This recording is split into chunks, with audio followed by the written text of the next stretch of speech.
Herkese selamlar. Anzan aritmetik paneline yeni bir modül ekledik. Ödev modülü. Artık eğitmenler ödevlerini eğitmen paneli üzerinden verebilecekler. Öğrenciler de kendi panelleri üzerinden bu ödevleri yapabilecekler. Bunu size gösterebilmek için basit bir video hazırlamak istedim.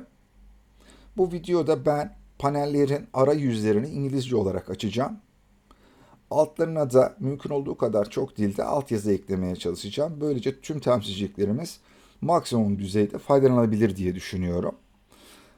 Şimdi ilk önce eğitmen paneliyle e, bu modüle bir giriş yapalım. Eğitmen girişi yaptım. Size anlatacağım bölüm şu: ödevlerle ilgili alan. İki tane temel giriş noktası var. Bunlardan bahsedeceğim. Bu arada belki fark etmişsinizdir. Uygulamanın arayüzünde de bir renklendirme çalışması yaptık. Ağırlıklı olarak mavi ve pembe tonların olduğu, öğrencilerin de daha çok hoşlanacağı, ilgisini çekeceğini düşündüğümüz bir çalışma bu. Buradaki egzersizlerin çalışmalarında herhangi bir değişikliğe gidilmedi. Sadece arayüz değişikliği var. Onun dışında bu ayarlar ve bunların çalışmaları aynı şekilde kaldı. Onun için bunlarla ilgili yapıdan size bahsetmeyeceğim. Bunlar bildiğiniz bölümler. Bu alttaki ödev bölümünü ikiye ayırdık. Birincisi ödevleri yönettiğiniz bölüm, ödevleri tanımladığınız bölüm. Bir de öğrencilerin çalışmalarını izlediğiniz bir bölüm. Şimdi bu öğrenci çalışma bölümünde sadece ödevlerle ilgili çalışmayı değil, öğrencilerin daha önce de yaptığı bu serbest çalışmaları da izleyebileceksiniz. Daha önce biliyorsunuz bu amaçla bu alttaki linki kullanıyorduk. Buradan öğrenci çalışmalarına gidiyorduk e, ve oradan izliyorduk. Şimdi bu yeni versiyon yayına alındıktan sonra öğrenci çalışmaları artık bu yeni alana kaydedilecek. Ama bir müddet daha eski yapıya da kayıtları devam edecek. Yani hala mevcut öğrencilerinizin çalışmasını, güncel çalışmalarını da dahil ederek bu eski panel üzerinden görebilirsiniz. Ama bir müddet sonra tabii buna hiç ihtiyaç kalmayacağı için, çünkü tüm çalışmaları buradan görebileceksiniz. Burayı tamamen iptal edeceğiz. Ama şimdilik her ikisi de aktif olacak. Ödev bölümündeki ilk size göstereceğim kısım ödev yönetimi. Şimdi bu alana giriyorum. Buraya tıkladım. Karşıma gelen ekran bana son 7 günde hazırladığım ödevlerin listesini veriyor. Bunu geriye dönük olarak son 30 günlük, 3 aylık veya 6 aylık dönemlerde alabilirim bu listeyi. Şimdi bu bölümün girişini isterseniz şöyle yapalım. Yeni bir ödev hazırlayarak, mevcutlar üzerinden değil de sizinle birlikte yeni bir ödev hazırlayalım. Sol üstteki yeni ödev butonuna tıkladığımda karşıma yeni ödev hazırlayacağım form çıktı. Bunun sağ tarafında öğrenci listem var. Sol tarafındaysa en üstte ödevi vereceğim çalışma tipi ve seçtiğim çalışma tipine ait ayarların olduğu bir bölüm. Üst tarafta bu ikisini görüyorum. Altta da ödevin detayları ile ilgili bilgileri dolduracağım bir alan var. Ödevin verileceği çalışma tipini ikinci yıl çalışmalarından biri seçerseniz eğer, sağ taraf doğal olarak ikinci yıl öğrencilerinizi listeleyecek. Aklınızda bulunsun. Şimdi biz birinci yıl e, çalışmalarına ait bir ödevle başlayalım. Hangi eğitim tipini seçerseniz dediğim gibi onun ayarları zaten aşağıya geliyor. Biz daha basit bir çalışma yapalım. Aritmetik okuma çalışması olsun yapacağımız çalışma. Hatta soravan okuma çalışması yapalım. Daha kolay olsun. Basit bir çalışma istiyorum çünkü örnek olarak. İki haneli bir çalışmamız olsun. Soru geçiş hızımızda bu başlangıç ödevi gibi düşünelim bunu. Öğrencilerimiz yeni basit bir ödev olsun. İki haneli 6 saniye geçiş hızı olan bir ödev istiyorum öğrencilerden. Alt bölümde ödev detayında ise şunları görüyorum. Bir başlık bölümüm var. Zaten otomatik doluyor seçilen çalışma tipine göre. Bunu değiştirmek isterseniz değiştirebilirsiniz. Çünkü öğrenciler ödev kartında bunu görecekler. Yani bu mesela hafta sonu ödevi olabilir, ekstra ödev olabilir. Ee, Kategorisi mesela başlığı çok zor ödev olabilir. İstediğiniz bir başlığı yazabilirsiniz. Öğrenciler bunu görecek. Altta bir not kutumuz var. Öğrenciler bunu da görecekler ödev kartında. Bu ödevle birlikte bunu atıtığınız öğrencilerin bilmesini istediğiniz bir notunuz varsa buraya yazabilirsiniz. Öğrenciler kartta bu yazdığınız bilgiyi görür.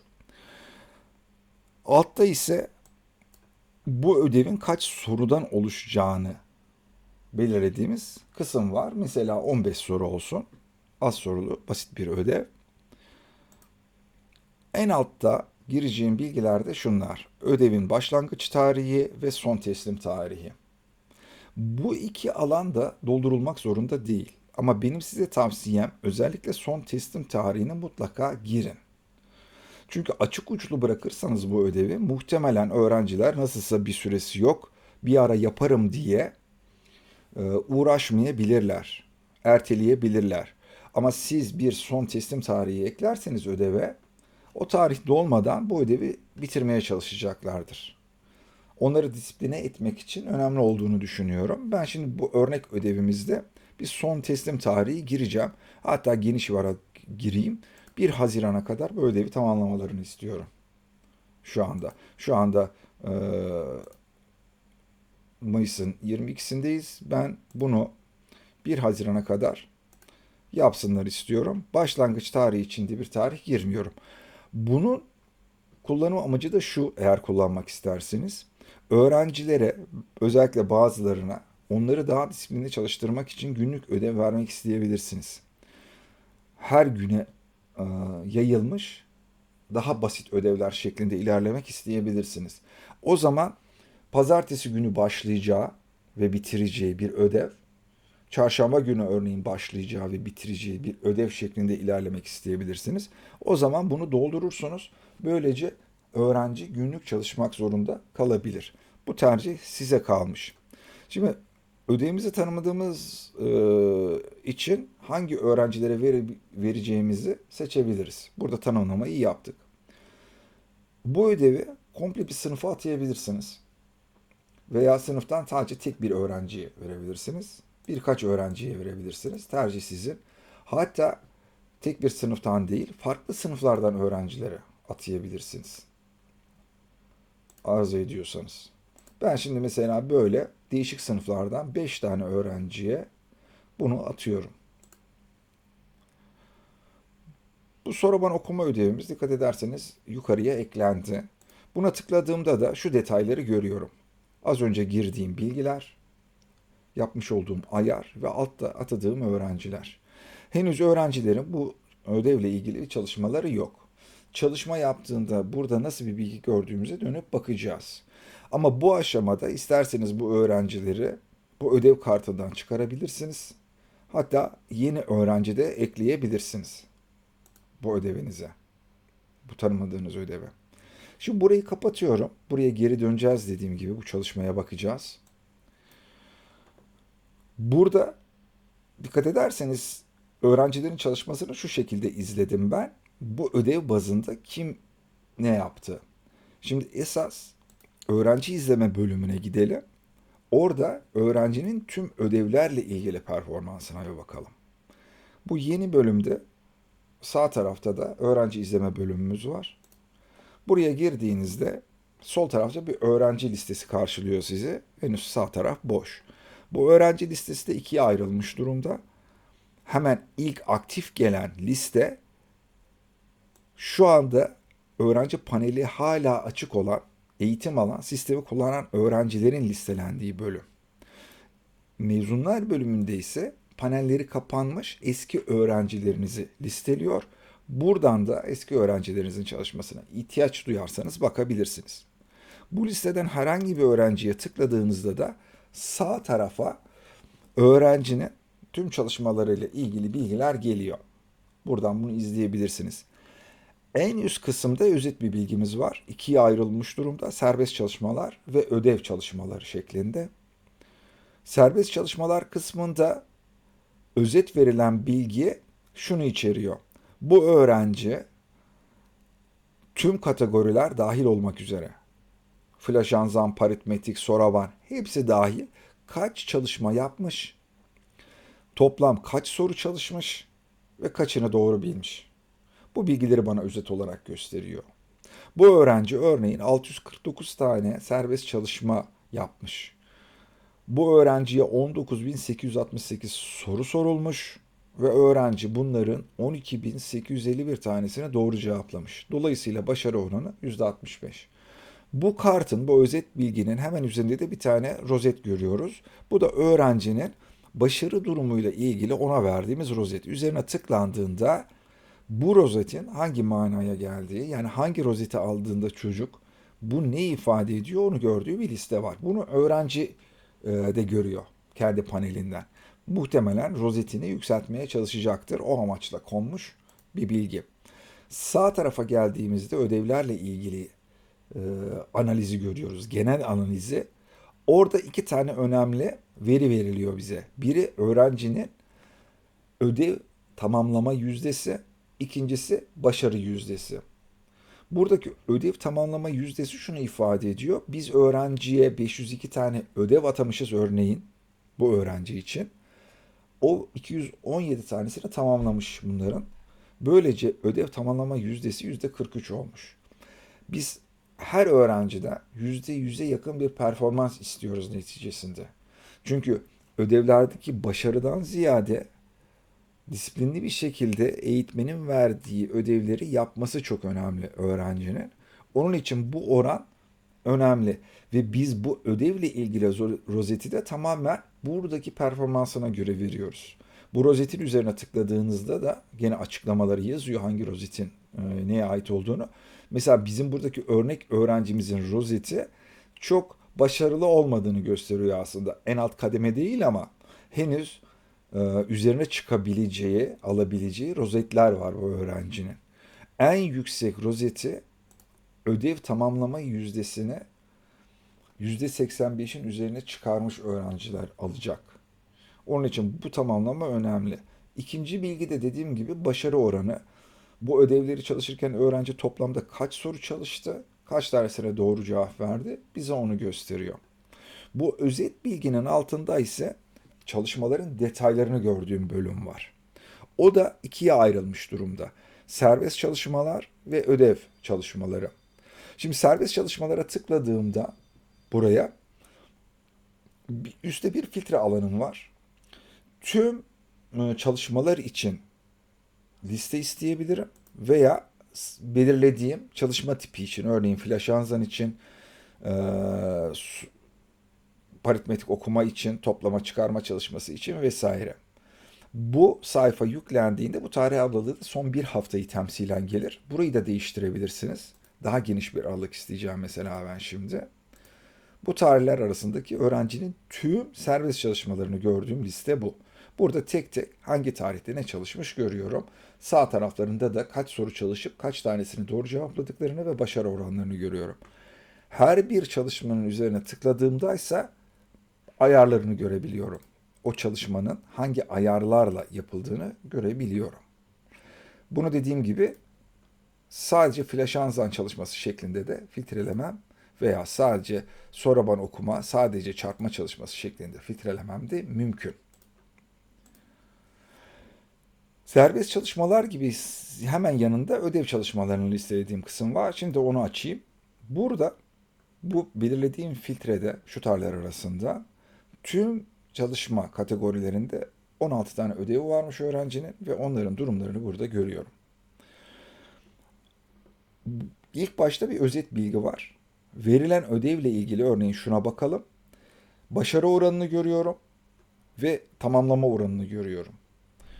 Burada örneğin 15 soruluk bir ödev verilmiş öğrenciye. Öğrenci 7 tanesini bunun yapmış. Böylece başarı tamamlama oranı %47 olmuş. Bu arada 7 soru çalıştığı bu e, antrenmanda da başarı oranı %57'ymiş. 2 oturum halinde şu ana kadar bu ödevi çalışmış. En son çalıştığı tarihi de burada görüyorum. Ödevin sona erme tarihinde, son teslim tarihini de burada görüyorum.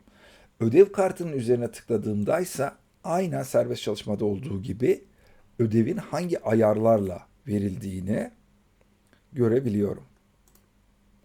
Bu ayarlarla verilmiş bir ödev ve öğrencinin performansı bu. Bütün bu detayını gördüğüm bilgilerin çıktılarını da almam mümkün. Hem ödev hem de serbest çalışmalar için. Bu çıktılar için 3 tane alternatifimiz var. Bunlar eski sistemden aşina olduğunuz çıktılar. Bir tanesi bu karne dediğimiz özet bilgi, öğrencinin belirli tarih arasındaki yaptığı çalışmaların kümülatif bilgisini bana veriyor. Bunun yazıcıdan çıktısını alabilirim veya yazdırabilirim. İkincisi, burada listelediğim çalışmaların dökümünü alabilirim. Şu şekilde. Veya bu listenin detaylı dökümünü alabilirim. Yani içine ayarların da dahil edildiği detaylı bilgilerin yazıldığı dökümünü de alabilirim. Benzer bir çalışmayı ödevler için de yapabiliyorum. Burada dikkat ederseniz öğrencinin serbest ve ödev şeklinde ayrılmış tüm çalışmalarını detaylı bir şekilde görebiliyorum. Şimdi isterseniz öğrenci gözüyle bu ödev bölümüne bakalım. Buradan çıkıyorum. Öğrenci paneline geçiyorum. Öğrenci panelinde de bu üstteki kısımda bir değişiklik yok. Eklenen kısım şu alt taraf. Burada ödevlerle birlikte iki şey daha eklendi öğrenci paneline. Sadece bu öğretmenin atadığı ödevleri yapmakla kalmayacak öğrenciler. Aynı zamanda onlar da ödev çalışmalarını e, görebilecekler. Bunun analizini alabilecekler. Ayrıca daha önce hiç görmüyorlardı. Öğrenciler artık serbest çalışmalarının da bilgisini görebilecekler. Bu velilerin öğrenciyi takibi için oldukça önemli diye düşünüyorum. Veliler de bu panele girdiklerinde öğrenciye atanan ödevleri öğrencinin ne kadar yapıp yapmadığını buradan görebilecekler. Aynı şekilde serbest çalışma yapıp yapmadıklarını ve başarılarını da buradan görebilecekler. Şimdi bu üç bölüme tek tek bakacağız ama ilk önce şu ödevlerin bölümüne bakmak istiyorum. Burayı açmadan önce de şu iki sayıya dikkatinizi çekmek istiyorum. Bakın burada iki tane sayı var. Ödevler bölümünün üstünde. Buradaki 12 şunu ifade ediyor soldaki. Bu öğrencinin şu anda henüz sona erme tarihi gelmemiş, bitmemiş, süresi devam eden 12 tane tamamlamadığı aktif ödevi var. Sağdaki sayı ise yanıp sönen bu 2 yazan yerdeki sayı da şunu gösteriyor. Bu ödevlerin içinde, bu 12 ödevin içinden 2 tanesinin son teslim tarihi bugün. Yani bugün bitirilmesi gerekiyor bu ödevlerin, yoksa tamamlanmamış bir şekilde kalacaklar. Bu önemli bir bilgi. Öğrenci buna girdiğinde hemen ödevinin olduğunu görüyor. Buna tıkladı. Öğrenci hemen e, gruplara ayrılmış bir şekilde ödev kartlarını görüyor. En üstte dediğim gibi en önemlisi bugün son teslim tarihi olan iki ödevi var. Öğrencinin henüz tamamlamamış. Bir tanesini %90 tamamlamış, bir tanesini %60 tamamlamış ama henüz bitmemiş bunlar. Altta da başarı oranları görünüyor. Yani çalışmalarında yüzde kaç başarılı olmuş gibi. Hemen altında o 12 tane bahsettiğimiz ödevin kalan 10 tanesini görüyoruz. Bunlar hala aktifler. Teslim tarihi geçmedi. Öğrenci de henüz tamamlamadı. Çalışması gereken ödevler. Burada görüyor.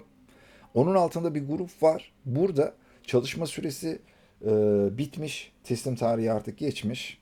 Artık öğrenci bunları çalışamıyor. Ama bu arada bunları da tamamlamamış. Eksik kalmış bu ödevler, onu görüyor. Biz her öğrencinin burasının boş olması ümit ediyoruz. Yani her halükarda ödevlerin tamamlanmasını ve burada hiç eksik ödevinin kalmamasını umuyoruz. Bu bölümü kapattıktan sonra hemen altta da öğrencinin %100 bitirdiği, tamamladığı ödevlerin listesini görüyoruz. Bunları da öğrenci tamamlamış ve bitirmiş. Burada her kartın üzerine dikkat ederseniz sağ üstte bir çark sembolü var. Bu çark sembolüne tıkladığınızda kartın arkası bize eğitmenin bu ödevi hangi ayarlarla verdiğini gösteriyor. Bir flash anzan çalışması yapacak örneğin burada öğrenci. Ama hangi ayarlarla yapacak? Hemen arkasında yazan bu ayarlarla. Bu mesela sadece toplama çalışmasıymış. Hangi sayılar kullanılacak? Geçiş hızı ne olacak? Tüm bilgiler burada var. Öğrenci neyi çalışacağını burada daha ödeve başlamadan önce görüyor. Şimdi bu bizim verdiğimiz ödevdi hatırlarsanız. Öğrencinin bunu çalıştığını varsayalım. Buraya geldi ve buna başla dedi. Şimdi bizden bunu yazmamız isteniyor. Birkaç tane çalışalım burada. Arada yanlış cevaplarımız da olsun. Ödevi komple bitirmeyeceğim ama biraz da cevap girmek istiyorum. Hızlı bir şekilde. Mesela böyle bir çalışma yaptığını düşünelim. 4 soruluk bir çalışma ve bunu bitirdiğini düşünelim. Bunu bitirdiğinde ödev kartına bakınca şunu görüyor öğrenci. Evet, ilerleme kaydetti ama henüz ödev bitmedi. Buna sonra devam edebilir. Tek oturumda yapmak zorunda değil tabii ki. Ara verdi ve geldi diye düşünelim. Şu anda 15 sorudan 5'ini çalıştı. %33'lük bir tamamlama oranı var. Bu 5 tane sorudan da çalıştığı 5 sorudan da 4'ünü bildi. %80 başarı oranı var. Evet, öğrencinin tekrar çalıştığını düşünelim. Biraz daha devam etsin. Bunu da biraz başarılı bir öğrenci yapayım. Başarı kısmı da yüksek olsun. Bir tane daha soru yapalım. Bir tane de yanlış yapalım. Bu çalışmayı da bitirdiğini düşünelim.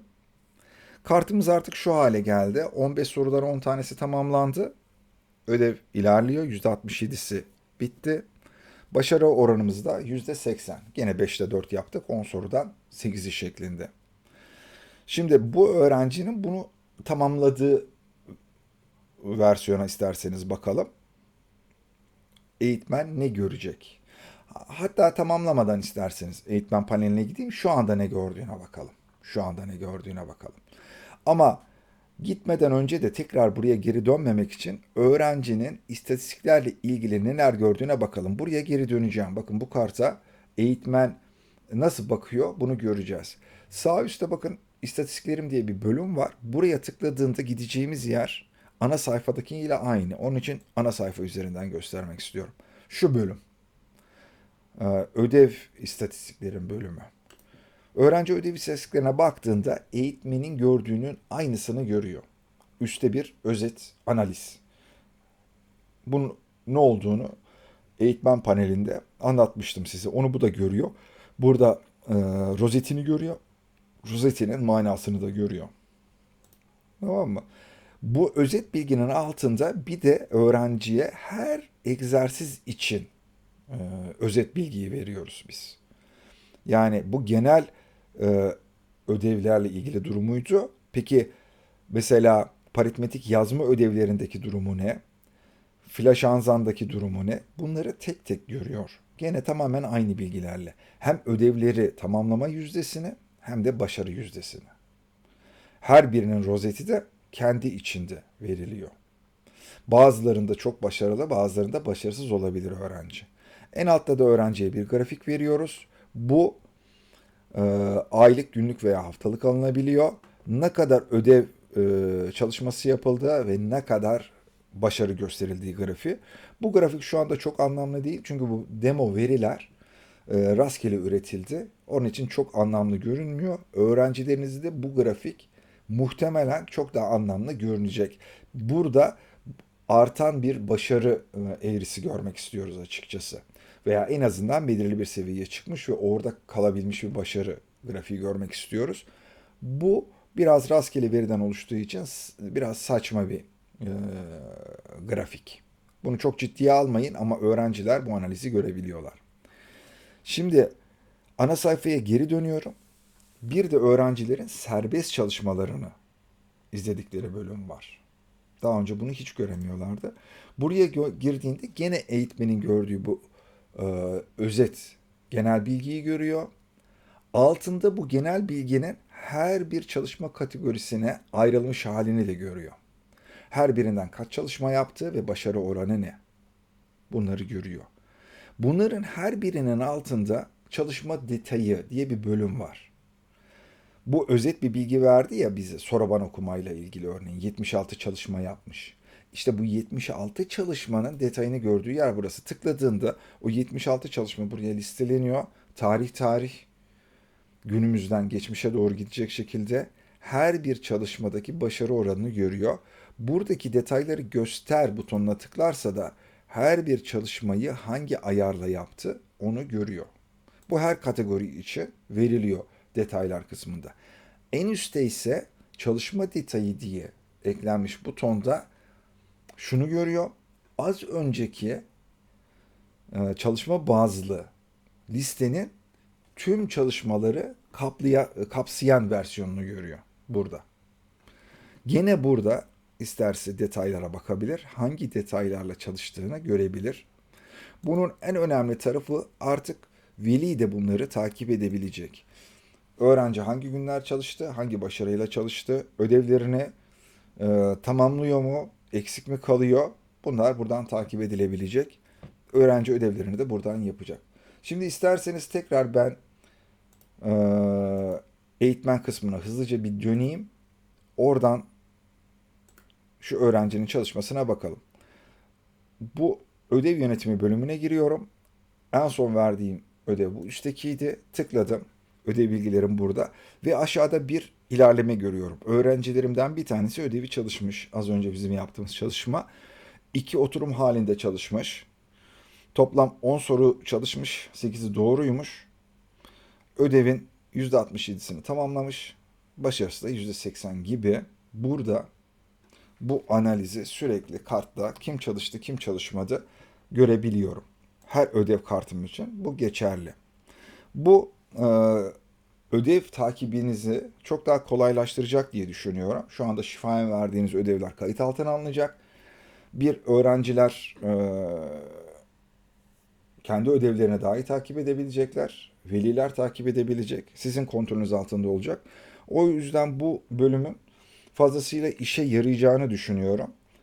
Ee, Çok yakın zamanda birkaç gün içinde bu bölümü açacağız. Zaten size duyuracağız şu tarihten itibaren artık bu versiyona geçilecek diye. Ama bu çok kısa bir süre içinde olacak. Yani önümüzdeki hafta içinde bu tamamlanmış olacak. Sizin kullanımınıza açılacak. Bir aksilik olursa zaten bilgilendiririz sizi. Açılış tarihini de anons edeceğiz dediğim gibi. Bu bölümü kullanın. Öğrencileriniz de kullansın. Sizden gelecek geri dönüşlere göre buralara ilaveler yapılabilir. Varsa hatalar düzeltilebilir. Daha ileri bir noktaya taşınabilir. Şimdilik benim size söyleyeceklerim bundan ibaret. Bu videoda tahminimden çok daha uzun oldu. Burada kesmek istiyorum. Şimdilik size hoşça kalın diyorum. Başarılar diliyorum. Görüşmek ümidiyle.